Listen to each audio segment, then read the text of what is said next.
नमस्कार साथियों। आइए आज बात करते हैं हम लोग बाढ़ से क्या स्वास्थ्य समस्याएं आ रही हैं।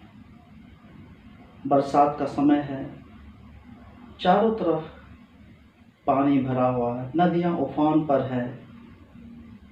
हमारा बिहार नेपाल की तराई में कोसी नदी की गोद में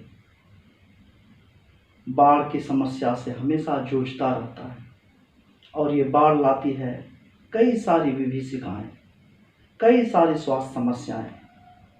और उस स्वास्थ्य समस्या से कैसे निजात मिले, आम लोग क्या करें, आप कैसे स्वस्थ रहें, आइए इसी की चर्चा करते हैं।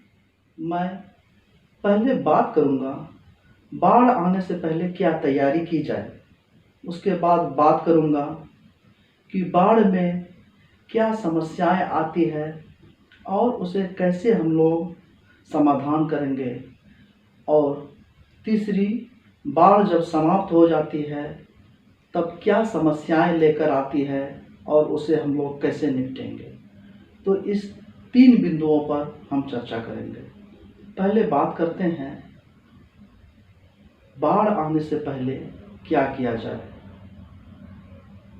सामान्यतः जुलाई के शुरुआत से लेकर अगस्त के अंतिम दिनों तक बाढ़ की समस्याएं बिहार में बनी रहती है। निचले इलाकों में अक्सर पानी जमे रहते हैं और हमेशा डर बना रहता है कि बाढ़ अब आ जाएगा। तो ऐसे लोग जो प्रति वर्ष बाढ़ की चपेट में आते हैं वो क्या करेंगे, वो क्या एहतियात बरतेंगे, आइए बात करते हैं। सबसे पहले, अब समय आ गया है, लोगों का डर समा रहा है, मानसून आ चुकी है। ऐसे में आप अपने खान पान के सामान को सबसे पहले सुरक्षित कर लें, इकट्ठा कर लें। अनाज, सब्जियां, फल, दूध, सारी चीज़ों की व्यवस्था आप समय से पूर्व कर लें। दूसरी, कई ऐसे रोगी होते हैं डायबिटीज़ के, हाई ब्लड प्रेशर के, हार्ट के, यानी कहने का अर्थ क्रॉनिक डिजीज के जो पेशेंट्स होते हैं उसे लगातार दवाइयाँ चलती हैं। तो ऐसे रोगी समय से पहले सभी दवाइयाँ इकट्ठा कर लें, अपने घरों में स्टोर रखें कि आपातकालीन स्थिति में जब आप बाज़ार नहीं जा पाते हैं, आपकी कनेक्टिविटी समाप्त हो जाती है, तब आपके घर में दवाइयाँ पड़ी रहती हैं, आपको समस्या नहीं होती है। आप उन दिनों में बाढ़ के समय भी दवा के मोहताज नहीं हो पाते। तो इसीलिए दवाइयाँ रखना बहुत ज़रूरी है। सामान को निचले स्तर से ऊंचे स्थान में रख दें, खाद्य पदार्थ को ऊंचे स्थान में रख दें कि वो पानी से भीगे नहीं। बाढ़ के पानी से खाद्य पदार्थ आपका खराब हो सकता है, उसमें इन्फेक्शन के बैक्टीरिया पनप सकते हैं। इसीलिए अपने खाद्य पदार्थ को ऊंचाई वाले स्थान में, आपके घरों के फर्स्ट फ्लोर में उसको सुरक्षित करने के इंतज़ाम किए जाएं। आपकी गाड़ियां हैं, ऊंचे जगह में रखें। आपके घरों के इलेक्ट्रिकल अप्लायंसेज हैं, जैसे बिजली के सामान, इन्वर्टर, बैटरीज, उसे ऊंचे स्थानों में इंस्टॉल करवाएं। बाढ़ में जो अचानक पानी कभी कभी जाता है तो शॉर्ट सर्किट से कई दुर्घटनाएं घट सकती है, स्वास्थ्य समस्याएं आपके प्रभावित पड़ सकते हैं।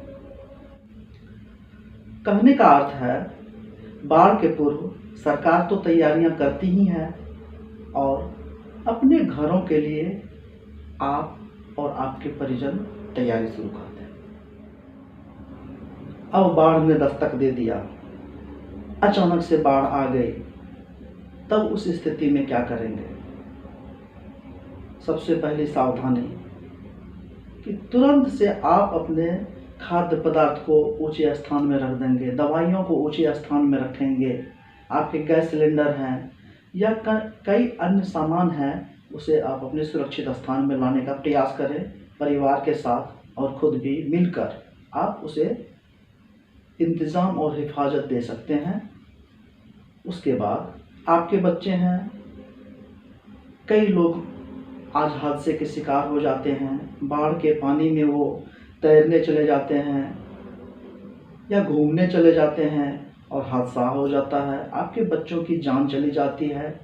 हमें अंदाज़ा नहीं रहता कि कितना पानी कहाँ है। आप अगर ऑफिस गए हैं, काम में गए हैं या दूर गए हैं, घर आना है, वैसी स्थिति में लाठी का सहारा ले सकते हैं। कहाँ गड्ढे हैं, कहाँ ड्रेनेज है, कहीं नालियाँ हैं, कई स्थानों में ज़्यादा पानी हो सकता है।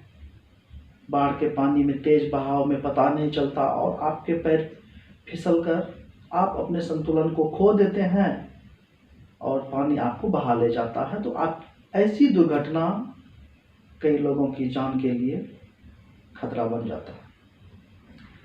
आपके बच्चे हैं, उसे संभाल कर रखें।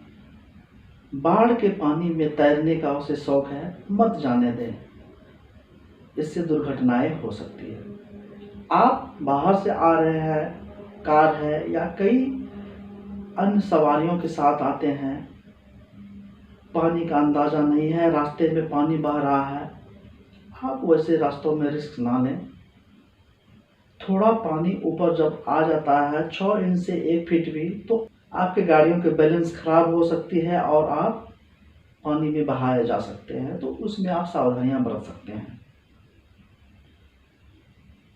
कभी कभी हमने देखा है कि बिजली के तार गिरे हुए रहते हैं, उसमें अचानक से मवेशी या आप खुद उसकी चपेट में आ सकते हैं।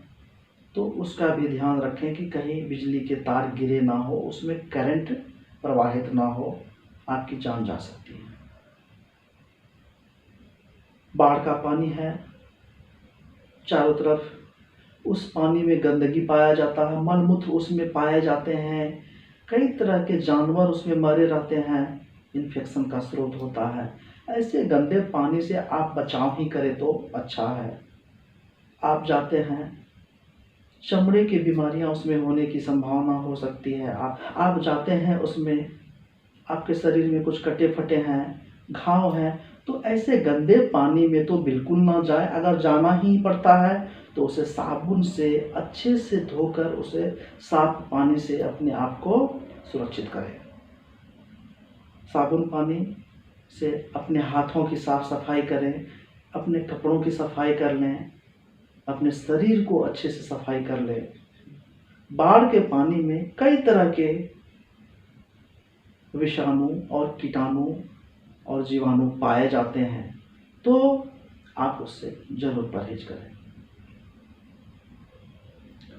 अब बाढ़ के पानी में अगली समस्या होती है, दूषित जल के कारण से कई तरह की बीमारियां, जैसे diarrhoea, dysentery, hepatitis A, hepatitis E, जिसे जॉन्डिस कहते हैं, उसकी समस्याएं हो सकती है, मच्छर जनित रोग हो सकते हैं। तो कई तरह के समस्याएं बाढ़ के दौरान हो सकती है, तो उससे बच सकते हैं। और एक समस्याएं आती है लोगों के पलायन की। अपने घरों को छोड़कर वे या तो कैंप्स में जाते हैं, सड़क के किनारे टेंट लगा कर रखते हैं, वहाँ पर भी उसे साफ पानी और साफ भोजन बहुत ज़रूरी है।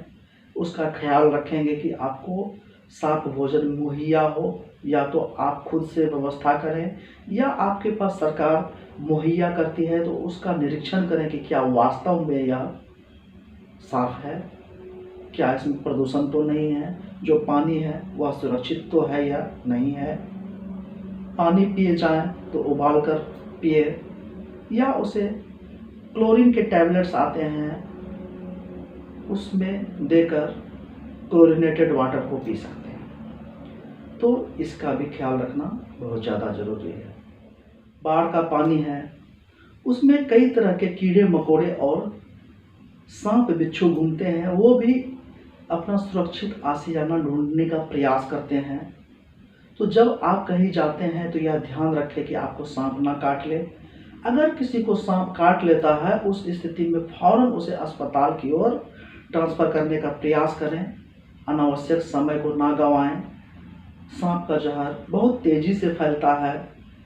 आप मरीज को सहयोग कर उसे अस्पताल तक पहुंचाने में मदद कर सकते हैं और कई जानों को बचा भी सकते हैं। कई दुर्घटनाएं होती हैं, उसमें आप मदद कर सकते हैं। तो बाढ़ में इसका ध्यान रखें।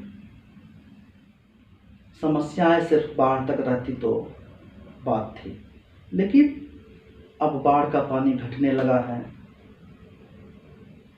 लेकिन अब भी पानी पूर्णतः नहीं निकला है। गड्ढों में पानी है, नालियों में पानी है, आपके घरों के आसपास पानी जमे हुए हैं। तो उस स्थिति में अब समस्या आ चुकी है। केमिकल डिटर्जेंट से अपने घरों को अच्छे से साफ करें, कपड़ों को अच्छे से सफाई करें।